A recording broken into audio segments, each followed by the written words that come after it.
अविनाश, कैसा दोस्त? अरे सुनने यार, मैंने घर ले लिया यार। अरे कॉन्ग्रेचुलेशंस यार, सुपर्ब! क्या न्यूज सुनाई यार तूने। पूरे 1 करोड़ का लिया है, 1 करोड़ का। हाँ, अच्छा ये बता ना यार, एरिया कितने का है? अरे एरिया तो 1200 का बोला है यार, 1200 स्क्वायर फीट का। हाँ, बड़ा फ्लैट है। वो क्या होता है यार, 1200 स्क्वायर फीट पे 720 का कारपेट कुछ कम नहीं लग रहा है तेरे को? कैलकुलेशन किया था कि नहीं? अरे वही तो प्रॉब्लम हुआ ना यार, लेने के टाइम पे कोई बताने वाला था नहीं। मैं और वाइफ चले गए, हम लोग दोनों को पसंद आ गया, हम लोगों ने बुकिंग अमाउंट दे दिया। अब पसंद आ गया, एमिनिटीज वगैरह सब है तो हमने भी ले लिया। कोई बताने वाला होता तो बात अलग थी। अगर आप भी डाउटफुल है बिल्डअप, सुपर बिल्डअप और कारपेट को लेकर, और जानना चाहते हैं कि कैसे कैलकुलेट किया जाए, क्या क्या चीजों का ध्यान रखा जाए, so that you are a well inform customer before buying a home, watch this vlog till the end. नमस्कार दोस्तों, स्वागत है आप सभी का मेरे YouTube चैनल वंडरर पार्टी में। दोस्तों, आज हम डिस्कस करने वाले हैं प्रॉपर्टी बाइंग का सबसे इंपॉर्टेंट एलिमेंट। आपने दो दोस्तों का कॉन्वर्सेशन तो सुन ही लिया होगा। वो भी उसमें से एक दोस्त फंस गया क्योंकि उसको ये नहीं पता था कि कारपेट एरिया क्या होता है, बिल्टअप एरिया क्या होता है और सुपर बिल्टअप एरिया क्या होता है। जब आप किसी भी डेवलपर के पास या सेल्स पर्सन के पास जाते हैं, वो आपको हमेशा सेलेबल एरिया और कारपेट एरिया बताता है, लेकिन उसी के साथ वो कुछ बातें करते हैं, यार ये लोडिंग है, इतना परसेंटेज लोडिंग है। अगर आपको पता ही नहीं है ये लोडिंग क्या होती है, क्या क्या एलिमेंट्स इसमें फैक्टर किए जाते हैं, तो आप एक अच्छा डिसीजन नहीं ले पाएंगे। और वह मैं क्यों कह रहा हूं, मान के चलिए आप एक घर खरीदना चाहते हैं और आपने 2-3 ऑप्शन चूज कर लिए। आपको दिख रहा है अरे वाह, यहाँ पर तो तीनों ऑप्शंस ऑलमोस्ट सिमिलर है, लेकिन रेट में काफी फर्क है। अब वो फर्क क्यों है? क्योंकि हर कोई कोट कर रहा है कि मान के चलिए 1000 स्क्वायर फीट का घर है, लेकिन आप ये नहीं देख रहे हैं कि कारपेट कितना है, लोडिंग कितना है, घर का स्ट्रक्चर कैसा है, और उस चक्कर में आप फंस सकते हैं। तो आज के ब्लॉग में हम जानेंगे क्या होता है कारपेट, क्या होता है बिल्टअप, क्या होता है सुपर बिल्टअप। ये तीनों चीजों को हम डिकोड करेंगे और समझेंगे कि कैसे हम एक इन्फॉर्म डिसीजन ले पाए। आइए शुरुआत करते हैं। तो दोस्तों, आपको जो स्क्रीन पर सबसे पहला दिख रहा है ना, वो है कारपेट एरिया जो लाइट ग्रीन में है। अब इसमें आप देखेंगे जो लाइट ग्रीन शेड्स है, कारपेट बेसिकली मींस जहां पर आप कारपेट बिछा सकते हो, उस एरिया को कारपेट कहा जाता है। जो आपके वॉल्स है उसके अंदर की जो एरिया है उसे हम कारपेट कहते हैं। इसमें आपका kitchen, bedroom, living room, balcony भी आ जाती है, अगर वो कवर्ड बालकनी हो तो ये जो वॉल्स होते हैं ना आपके घर के अंदर के, या घर के बाहर के नहीं कहूंगा मैं, घर के अंदर के, तो वो जो वॉल्स है उसकी जो विड्थ है, उसके अंदर का जो एरिया है वो बेसिकली आपका कारपेट एरिया होता है। इसके अंदर आपका जो कॉमन एरिया है, लिफ्ट है, ये कुछ भी नहीं आता। This is basically carpet. ठीक है, आपने कारपेट समझ लिया। अब हम समझते हैं दूसरा जो हमारा ड्राइंग है, जो कि है बिल्टअप एरिया का।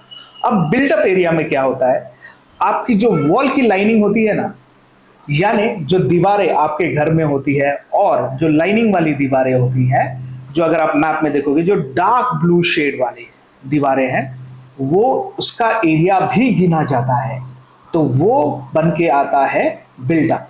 यानी carpet plus your wall area is equal to your built up area. Generally अगर हम डेटा देखें और मेरे पास एक्सपीरियंस से भी, ज्यादा से ज्यादा 15% वॉल का एरिया होता है। यानी जो वॉल की लेंथ ब्रेथ को अगर आप नापे तो आपकी टोटल कारपेट का प्लस 10 to 15% वो बनता है। यानी अगर मैं 1000 स्क्वायर फीट का कारपेट पकड़ूं तो लगभग 1100 से 1150 बिल्टअप एरिया भी समझ लिया। अब हम आते हैं सबसे इंपॉर्टेंट और सबसे मिसलेड एरिया, जो काफी बदनाम भी है और रेरा भी इसे प्रमोट नहीं करता, लेकिन जानना बहुत जरूरी है। तो वो है सुपर बिल्टअप एरिया। अब सुपर बिल्टअप में क्या होता है, देखिए आपका जो कारपेट आ गया, जो यहां पर इस मैप में आपको डार्क ग्रीन कलर में दिख रहा है। इसके अलावा ये वॉल की लाइनिंग जो आ गई, जो ब्लैक कलर में है, ये वॉल की लाइनिंग वाला एरिया वो आ जाता है। उसके अलावा सबसे इंपॉर्टेंट एलिमेंट वो होता है आपका कॉमन एरियाज, यानी आपके स्टेयरकेस, कॉरिडोर, लिफ्ट, जो भी कॉमन एरिया है वो सब मिलकर आपका सुपर बिल्डअप एरिया बनता है। अब ये मैंने बहुत ही सिंपल सरल तरीके से आपको समझाने की कोशिश की है थ्रू मैप। तो आई होप ये तीनों मैप्स को देखकर या डायग्राम्स को देखकर आप में इतनी समझ आ गई होगी कि कारपेट एरिया क्या होता है, बिल्डअप एरिया क्या होता है और सुपर बिल्डअप एरिया क्या होता है। ये जानना आपके लिए बहुत जरूरी है, क्योंकि बहुत सारे डेवलपर और सेलर्स आपको यहीं पर मिसलेड कर सकते हैं अगर आपने सही सवाल नहीं पूछे तो। अब वो सही सवाल क्या है ये मैं आपको बताऊंगा अगले सेगमेंट में। तो चलिए जानते हैं कि जब हम प्रॉपर्टी की डील करते हैं तो हमें कैसे सवाल पूछने चाहिए, सो दैट आप एक कमांडिंग पोजीशन में अच्छा नेगोशिएशन करने की सिचुएशन में आ सके। तो चलिए जानते हैं। तो दोस्तों जानते हैं हमें क्या क्या करना चाहिए और कैसे सवाल पूछने चाहिए जब हम प्रॉपर्टी खरीदने जाते हैं। तो सबसे पहला आपका सवाल होना चाहिए कि इसका कारपेट एरिया कितना है। तो वो आपको बता देगा कि सर कारपेट एरिया कितना है। अच्छा, अब आप मुझे बताइए इसका बिल्डअप एरिया कितना है। तो वो शायद आपको बिल्डअप एरिया भी बता दे। ये दोनों डेटा पॉइंट लेने के बाद अब आपको असेस करना है या फिर उनको पूछना है कि भाई बिल्डअप एरिया और कारपेट एरिया में ज्यादा से ज्यादा 15% का डिफरेंस होना चाहिए। आजकल आपने देखा होगा या ऑब्जर्व भी किया होगा, लगभग 40% लोडिंग कहते हैं वो, 40% लोडिंग। यानी अगर आपका घर मान के चलिए 1200 स्क्वायर फीट कह रहे हैं तो आपको कारपेट मिलेगा 720, यानी 40% स्ट्रेट अवे। रेरा का रूल कहता है कि आपको सेलर को कारपेट पर ही बेचना है। लेकिन कोई भी बिल्डर के पास जाइए, जितने एटलीस्ट बिल्डर के साथ मैंने देखा है या फिर मैं जब अपनी प्रॉपर्टी परचेज कर रहा था, जब मैं ऑप्शंस देख रहा था, कोई भी बिल्डर आपको कारपेट, बिल्डअप और सुपर बिल्डअप, तो वो सेलेबल एरिया के नाम पर सुपर बिल्डअप का एरिया बेचते हैं। बिल्कुल सही सुना, ये हो रहा है। इसीलिए आप as a consumer it is very important कि आप ये कैलकुलेशन जानें, क्योंकि जब आप उनको पूछेंगे कि मुझे बताइए ये जो कारपेट और बिल्टअप आप जो कह रहे हैं उसके बीच में का डिफरेंस है 40% है, वो तो आइडियली लाइनिंग का होना चाहिए। आप बता सकते हैं कि कितना विड्थ का ये वॉल है जो ये 40% कॉन्स्टिट्यूट कर रहा है। वहां पर वो शायद आपको बोल दे कि ये जो कॉमन एरिया है ना वो भी उसमें फैक्टर किया है, यानी वो आपको सुपर बिल्टअप का कैलकुलेशन दे रहे हैं, ना कि बिल्डअप का। तो ये जरूर ध्यान दीजिएगा। और जब आपके ये कॉन्वर्सेशन स्टार्ट होता है ना, तब आप एक अच्छे सिचुएशन में आ जाते हैं where you can negotiate better. अब देखिए बिल्डर की भी गलती नहीं है और मैं डेवलपर की साइड नहीं ले रहा हूं।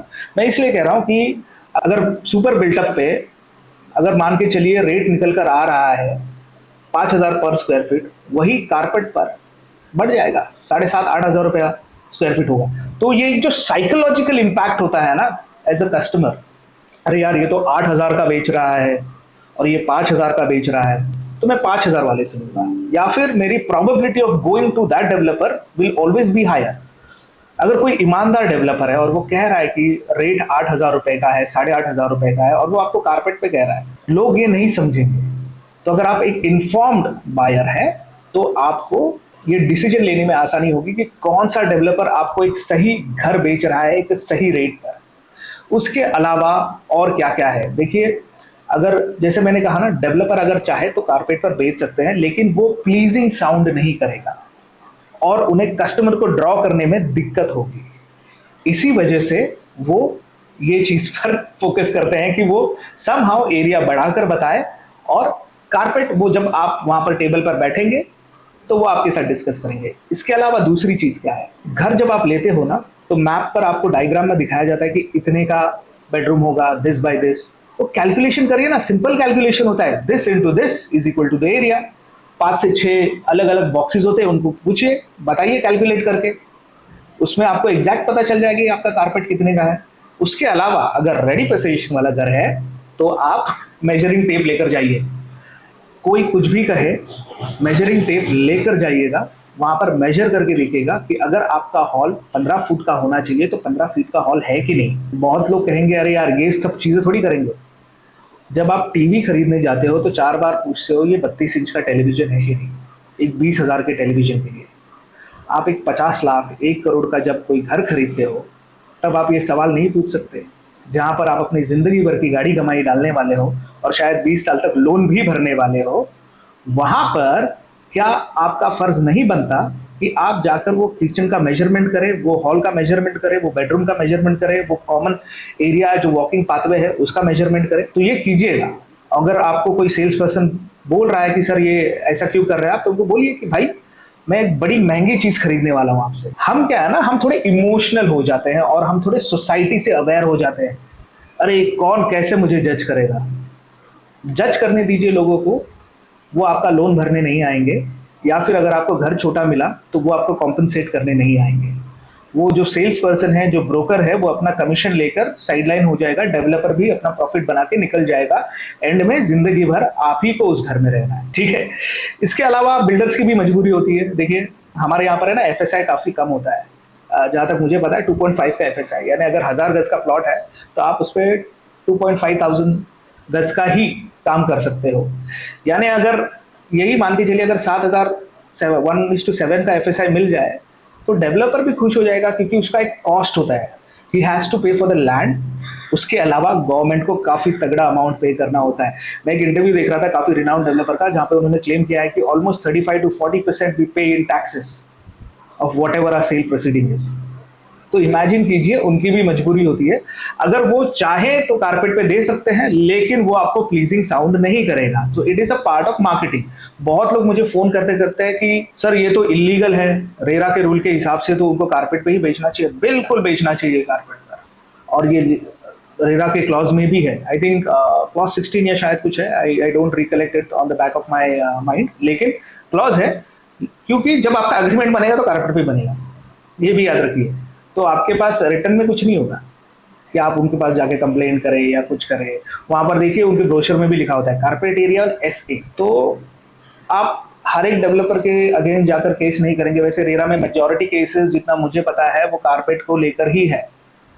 तो आप उसे तो चेंज नहीं कर सकते, लेकिन आप अपनी बाइंग हैबिट को चेंज कर सकते हैं कि आप कैसे खरीदेंगे, कैसे अप्रोच करेंगे। तो आई होप इस ब्लॉग से आपको ये इन्फॉर्मेशन तो ज़रूर मिली होगी कि घर खरीदते वक्त हमें कौन कौन से चीज़ों का ध्यान रखना चाहिए। हमें कारपेट, बिल्टअप, सुपर बिल्टअप, ये तीनों चीज़ों को देखना चाहिए। कैलकुलेशंस हमें खुद पूछने चाहिए उनसे कि कैसे कैलकुलेट किया है वो बताओ मुझे, और क्या मैं पे कर रहा हूँ वो राइट प्राइस है, वो आइडेंटिफाई करने के लिए मुझे कैलकुलेशन करना बहुत ज़रूरी है। तो चीज़ों का ध्यान दीजिए, सतर्क कस्टमर बनिए और अपने आप को थोड़ा एजुकेट कीजिए, ना कि किसी और को ब्लेम करना है कि इसने मुझे फंसा दिया, डेवलपर ने फंसा दिया, ब्रोकर ने फंसा दिया। आपकी जिम्मेदारी है, क्योंकि आप खरीदार हो और आपको एंड में बचाने कोई नहीं आने वाला है। तो चलिए इसी के साथ इस ब्लॉग को एंड करते हैं। अगर ये ब्लॉग पसंद आया होगा तो लाइक कीजिएगा, अपने दोस्तों के साथ शेयर कीजिएगा, और चैनल को अगर सब्सक्राइब नहीं किया है तो प्लीज सब्सक्राइब कीजिएगा। इसी के साथ मैं और एक चैनल लॉन्च करने वाला हूं जिसका नाम है अविनाश पाटिल टॉक्स। उस चैनल पर मैं फाइनेंस, फ्रॉड, ये सारी चीजों के बारे में इंफॉर्मेशन पास करूंगा, क्योंकि मैंने इस चैनल पे बनाने की कोशिश की लेकिन शायद यूट्यूब एल्गोरिथम में वो वीडियोस इतने प्रमोट नहीं होते, या फिर यूजर बेस भी अलग अलग होता है।